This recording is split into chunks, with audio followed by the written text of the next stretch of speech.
오늘 나누실 성경 말씀은 욥기 9장 21절부터 35절입니다. 욥기 9장 21절부터 35절 말씀을 교독하시겠습니다.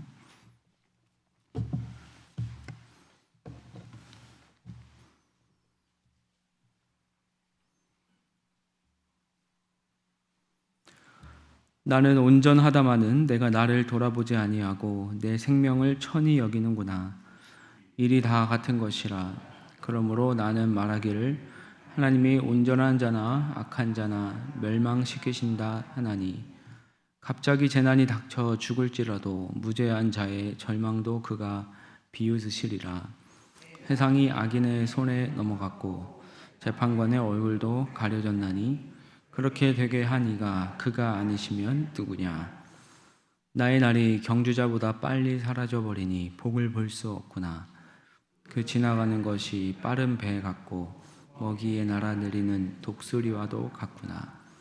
가령 내가 말하기를 내 불평을 잊고 얼굴빛을 고쳐 즐거운 모양을 하자 할지라도 내 모든 고통을 두려워하오니 주께서 나를 죄 없다고 여기지 않으실 줄을 아나이다. 내가 정죄하심을 당할진대 어찌 헛되이 수고하리이까. 내가 눈 녹은 물로 몸을 씻고 잿물로 손을 깨끗하게 할지라도 주께서 나를 개천에 빠지게 하시리니 내 옷이라도 나를 싫어하리이다.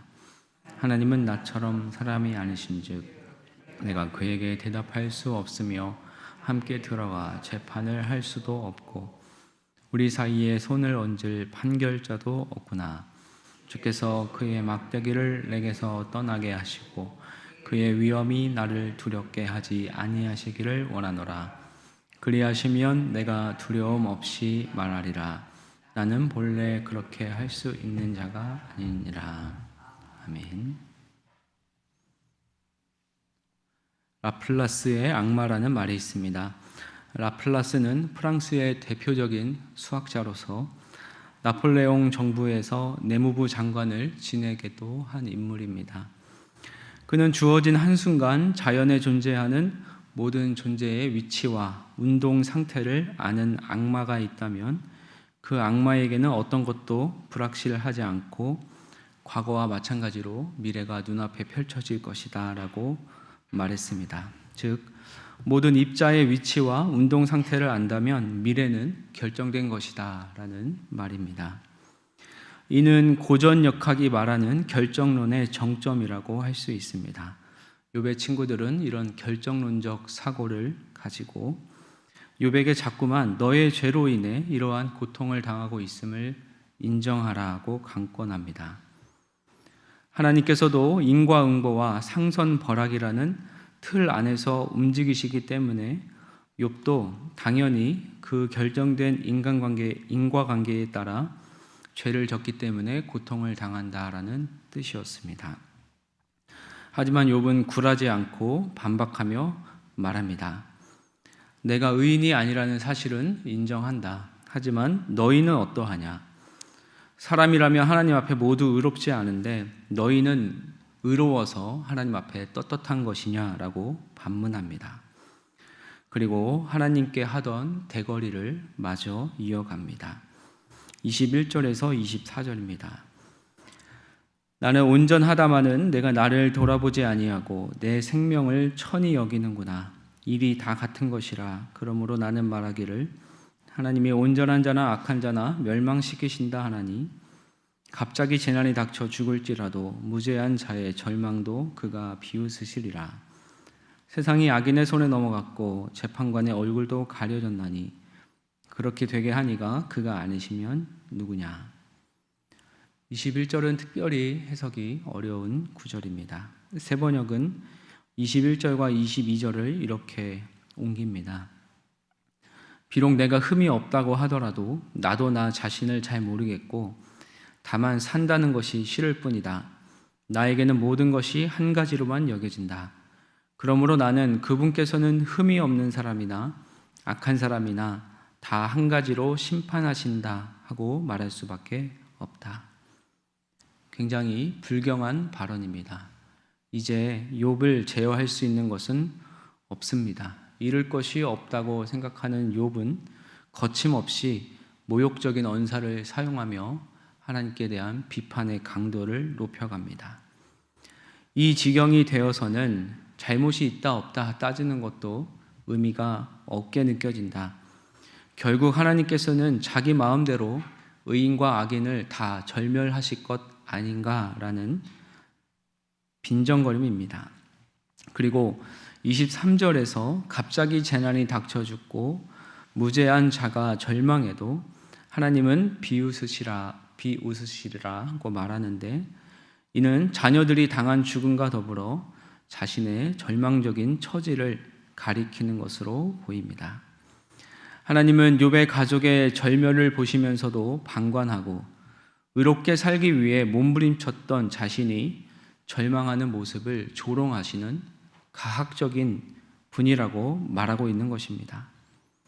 더 나아가 24절에서는 하나님께서 세상을 악인의 손에 넘기셨고 재판관의 눈을 가리시는 장본인이기 때문에 이 세상에 악을 조장하는 본체가 다름 아닌 하나님이시다라고 비난합니다. 이렇게 보면 욥은 어느 전투적 무신론자보다 더한 악담을 하나님께 퍼붓고 있습니다. 100번 양보해서 욥이 모든 것을 자포자기하는 심정으로 온갖 말을 쏟아내는 것은 이해가 된다고 쳐도 어떻게 이런 내용이 성경에 들어올 수 있는가라는 것이 의문입니다. 이런 말씀이 하나님의 거룩한 말씀으로 성경에 들어온 이유는 무엇입니까?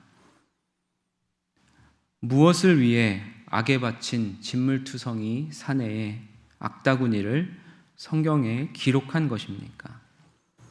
왜 하나님은 이런 불경한 내용이 자신의 말씀이 되도록 허용하신 것입니까? 그건 바로 하나님께서 그만큼 사람이 절박할 때 어떠한 모습을 취할 수 있는지를 잘 아신다는 점을 보여주기 위함입니다. 또 하나님께서 사람을 얼마나 깊이 알고 또 보듬으시는 분이신지를 보여주시기 위함입니다. 또 하나님에 대해 도발적인 질문을 던지는 욥이 바로 우리 자신이기 때문입니다. 하나님께서 계신데 왜 악인이 득세하는가? 의인과 악인이 왜 구분되지 않고 착하게 산다고 다른 대우를 받는 것도 아니지 않는가라고 의문을 품고 계시지는 않습니까? 또 공정한 재판과 결과란 존재하지 않는다라고 세상 사람들과 똑같이 믿고 살아가고 계시지는 않습니까? 하지만 그 모든 아픔을 아시는 예수님께서 우리 구원의 근원이 되신다는 신약의 약속이 있습니다. 히브리서 5장 7절에서 9절입니다. 그는 육체에 계실 때에 자기를 죽음에서 능히 구원하실 이에게 심한 통곡과 눈물로 간구와 소원을 올렸고 그의 경건하심으로 말미암아 들으심을 얻었느니라. 그가 아들이면서도 받으신 고난으로 순종함을 배워서 온전하게 되셨은즉 자기에게 순종하는 모든 자에게 영원한 구원의 근원이 되시고. 그런데 이러한 욥의 심정을 더욱 비참하게 만드는 인생의 조건이 또 있습니다. 25절과 26절입니다. 나의 날이 경주자보다 빨리 사라져버리니 복을 볼 수가 없구나. 그 지나가는 것이 빠른 배 같고 먹이에 날아내리는 독수리와도 같구나. 욥은 인간의 삶이 너무나 짧다고 말합니다. 빌닷은 앞서 옛 조상과 전통의 무게 앞에서 욥에게 잠잠하라고 명했습니다. 더 나아가 영원하신 하나님과 비교하자면 욥이 누리는 세월은 신속하게 지나가 버리는 잠깐의 시간에 지나지 않습니다. 그래서 욥은 땅과 물과 하늘에서 빠른 것들을 대며 시간이 사라져 버리는 것을 점층적으로 표현합니다. 경주자나 빠른 배나 독수리처럼 지상의 것들은 속절없이 심지어 폭력적으로 느낄 정도로 지나가 버립니다. 그 신속함으로 인해 욥은 복을 볼 수조차 없습니다. 욥이 보니 하나님과 인간의 시간을 비교할 때 그 어떤 선한 행위를 하거나 선한 것을 누릴 시간조차 충분하지 않습니다. 그래서 욥은 자신의 처지를 비관하며 또 한탄합니다. 27절, 28절입니다. 가령 내가 말하기를 내 불평을 잊고 얼굴빛을 고쳐 즐거운 모양을 하자 할지라도 내 모든 고통을 두려워하오니 주께서 나를 죄 없다고 여기지 않으실 줄을 아나이다. 그렇다면 그러한 유한한 시간 가운데 즐거움을 내보려고 노력해보자. 불평하지 말고 즐거운 척이라도 해보자. 하지만 그건 역시 여의치 않습니다. 그럼에도 고통은 사라지지 않고 고난 가운데서는 즐거운 양 그렇게 가장해 보겠다는 결의도 곧 사라지고 말기 때문입니다. 그리고 궁극적으로는 주께서 자신을 죄 없다고 여겨주시지 않을 것이기 때문입니다. 하나님과의 관계가 단절된 이상 아무것도 달라질 것은 없다라는 절규입니다. 하지만 이 점에서 욥은 제대로 된 인간 인식을 하고 있다고 말할 수 있을 것입니다. 우리 인간은 모두 하나님 앞에서 절대적인 죄인입니다. 따라서 하나님께 아무리 악다구니를 해대도 자신의 유한함을 자각하여 기쁜 마음을 내고자 해도 인간의 문제는 어느 것 하나 해결되지 않습니다. 하나님께서는 우리의 죄를 없다고 여기실 수 없기 때문입니다. 따라서 그에 따른 고통도 당연한 일입니다. 29절에서 31절입니다. 내가 정죄하심을 당할진대 어찌 헛되이 수고하리이까. 내가 눈 녹은 물로 몸을 씻고 잿물로 손을 깨끗하게 할지라도 주께서 나를 개천에 빠지게 하시리니 내 옷이라도 나를 싫어하리이다. 그래서 욥은 자신이 보기에 최상의 결론을 도출합니다. 자신이 아무리 깨끗하게 몸을 씻고 손을 씻어도 정죄함을 당하고 멸망할 것이라면 자신은 어떤 수고도 하지 않겠다라는 말입니다. 최선의 방식으로 자신을 단장해도 하나님께서 다시 자신을 진창에 밀어넣어 더럽게 만드시기 때문에 자신은 다시 혐오의 대상이 될 수밖에 없다는 말입니다.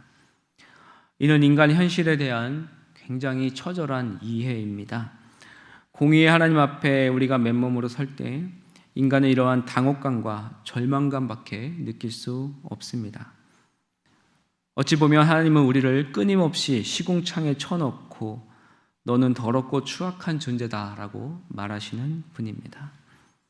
이때 하나님은 절대적인 타자이요 공포의 대상이요 어떤 회유도 통하지 않는 순수한 분노 그 자체입니다. 하지만 긍정적인 의미로 욥은 아직 손을 놓거나 희망을 내버리지 않았습니다. 이사야 22장 13절과 14절은 임박한 심판을 앞둔 이스라엘에게 경고하셨을 때 그들이 보인 반응을 그립니다. 너희가 기뻐하며 즐거워하여 소를 죽이고 양을 잡아 고기를 먹고 포도주를 마시면서 내일 죽으리니 먹고 마시자 하는도다. 만군의 여호와께서 친히 내 귀에 들려 이르시되 진실로 이 죄악은 너희가 죽기까지 용서하지 못하리라 하셨느니라. 주 만군의 여호와의 말씀이니라. 심판을 앞두고 이스라엘에게 경고의 말씀을 내리자 그들은 고난과 고통을 당하면서 내일 죽겠으니 오늘 최선을 다해 먹고 마시는 일에 힘쓰겠다라고 합니다. 이때 하나님께서는 그 죄악은 죽기까지 용서하지 못하신다라고 하십니다. 이에 비해 욥은 불경한 말을 쏟아내고 있음에도 불구하고 하나님께 절규하고 있습니다. 어쨌든 하나님을 찾고 하나님을 아뢰는 일에 머물고 있다라는 점이 긍정적인 점입니다. 그리고 그러한 부르짖음 가운데 무언가 실마리를 발견하게 됩니다. 32절에서 35절입니다. 하나님은 나처럼 사람이 아니신즉 내가 그에게 대답할 수 없으며 함께 들어가 재판을 할 수도 없고 우리 사이에 손을 얹을 판결자도 없구나. 주께서 그의 막대기를 내게서 떠나게 하시고 그의 위엄이 나를 두렵게 하지 아니하시기를 원하노라. 그리하시면 내가 두려움 없이 말하리라. 나는 본래 그렇게 할 수 있는 자가 아니니라. 욥은 하나님을 재판정에 부르고 싶습니다. 한번 제대로 논변을 펼치고 싶습니다. 도대체 하나님은 어떠한 분이신가? 내가 알고 있던 그 하나님이 지금 나에게 이 처절한 고통을 당하시는 그 하나님이 맞으신가? 대면하여 논쟁하고 싶습니다. 하지만 하나님과 인간 사이에 존재하는 절대적인 질적 차이 때문에 그것조차 불가능합니다. 하나님은 사람이 아니시기 때문에 답변도 불가하고 재판도 불가합니다. 하나님은 우리를 기소하시는 검사이자 우리를 판결하는 재판장이 되시기 때문에 승소의 가능성은 전혀 없습니다. 나를 죽일 기세로 고소하는 전능하신 분이 또 심판자가 되시는데 어떻게 우호적인 판결이 가능하겠습니까? 게다가 판결자도 없습니다. 이 판결자는 변호사라고 할 수 있는데 세번역에서는 중재할 자라고 옮기고 있습니다. 그리고 70인역에서는 중보자라고 표현하는데 이는 디모데전서 2장 5절에 나오는 단어와 동일합니다. 디모데전서 2장 5절은 이렇게 증거합니다. 하나님은 한 분이시요 또 하나님과 사람 사이에 중보자도 한 분이시니 곧 사람이신 그리스도 예수라. 아직 희미하지만 욥에게는 하나님과 사람 사이에 다리를 놓을 중재자에 대한 개념이 생기고 있다라고 볼 수 있겠습니다.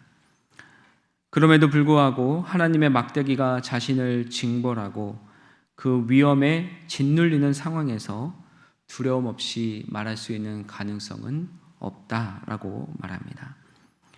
그래서 욥의 씨름은 깊어만 갑니다. 이에 비해 우리는 욥의 이야기의 결말을 알고 또 예수 그리스도를 알기에 담대히 하나님께 나아갈 수 있습니다. 히브리서 4장 15절 16절입니다. 우리에게 있는 대제사장은 우리의 연약함을 동정하지 못하실 리가 아니뇨 모든 일에 우리와 똑같이 시험을 받으시니로되 죄는 없으시로다. 그러므로 우리는 긍휼하심을 받고 때를 따라 돕는 은혜를 얻기 위하여 은혜의 보좌 앞에 담대히 나아갈 것이니라. 그렇습니다. 우리는 우리의 연약함을 동정하시고 긍휼히 여기시는 예수 그리스도의 은혜로 말미암아 은혜의 보좌로 담대히 나아가서 아뢰일 수 있습니다. 하나님과 말할 수 있습니다. 이는 놀라운 특권입니다. 하지만 그럼에도 불구하고 우리는 다만 하나님의 보좌 앞에 나아가 우리의 아뢰 것을 아뢰는 것보다 더 나아가 하나님을 알고 하나님을 더 사랑하는 일을 우리의 목적으로 삼아야 할 것입니다. 처음에 라플라스의 악마를 이야기했습니다. 이제는 양자역학이 등장하면서 어느 한순간 모든 입자의 위치와 운동 상태를 정확히 파악하는 것은 불가능하다라는 사실이 입증되었습니다. 그렇다면 어떤 물질보다도 위대하신 하나님께서 하나의 틀에 구속되리라고 생각하는 것은 어리석습니다. 욥이 예전에 이해하던 하나님, 그리고 새 친구가 예전에 이해하던 하나님은 법칙 안에서 움직일 수밖에 없는 하나님, 인과율과 인과응보라는 틀에 갇힌 하나님이셨다면 이제 욥은 점점 그러한 이해를 깨쳐나가고 있습니다. 가장 먼저 이유 없는 고난이 가능하다라는 사실이 그러한 세계관을, 가치관을 깨트립니다. 그리고 바로 이 사실이야말로 예수님의 출현을 가능케 하는 놀라운 진리입니다. 만약에 이 세상에 이유 없는 고통이 존재할 수 없다면 절대로 예수 그리스도께서도 십자가의 고통을 당하실 수 없었을 것입니다. 하지만 예수님께서는 이유 없는 고통, 자신의 책임이 아닌 죽음을 당하심으로 말미암아 자신이 더 나은 아담일 뿐 아니라 더 나은 욥이심을 입증하십니다. 주일 말씀에서 다룬 요한복음 17장 3절은 영생은 곧 유일하신 참 하나님과 그가 보내신 자 예수 그리스도를 아는 것이니이다 라고 증거합니다. 그렇습니다. 하나님을 아는 것이 우리의 목적 그 자체가 됩니다. 우리는 영생이라고 하면 영원히 사는 시간적인 개념, 또 영원히 천국이라는 공간에서 사는 개념으로 시간적, 공간적인 개념으로 치환할 때가 많습니다. 하지만 이 말씀처럼 영생이란 관계적인 개념입니다. 하나님과 예수 그리스도를 아는 것이 영생입니다. 그렇다면 하나님을 아는 것보다 중요한 일이 무엇이 있겠습니까? 욥은 자신의 한계를 깨며 하나님에 대한 인식을 넓혀가고 있습니다.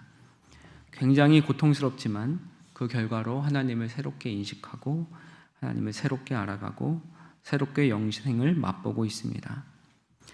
알아도 충분하지 않은 그 하나님을 알아가는 것이야말로 우리가 영원히 이뤄나가야 할 목적입니다. 이 목적을 위해 오늘도 창문을 열고 하나님을 아는 일에 힘쓰며 하나님께서 주시는 또는 허용하신 고난과 예기치 않은 일이 발생할 때에 하나님께서 우리를 성숙시켜 주시고 또 하나님을 아는 인식을 넓혀 주신다라는 믿음을 가지고 담대히 서는 우리 모두 되기를 소원합니다. 기도하겠습니다. 하나님 아버지, 욥이 고통 가운데 내뱉는 단말마 가운데 하나님에 대한 이해를 넓혀가는 모습을 봅니다. 비록 불경스러운 말을 거침없이 내뱉는 그의 모습이지만 그의 연약함도 하나님이 아시고 품으시기에 성경에 기록하시고 우리를 위로하십니다. 우리 역시 고통당할 때에 창문을 열고 하나님을 아는 일에 힘쓰고 우리 인식의 지경을 넓힐 수 있도록 믿음과 용기를 더하여 주시옵소서. 예수님의 이름으로 기도드립니다. 아멘.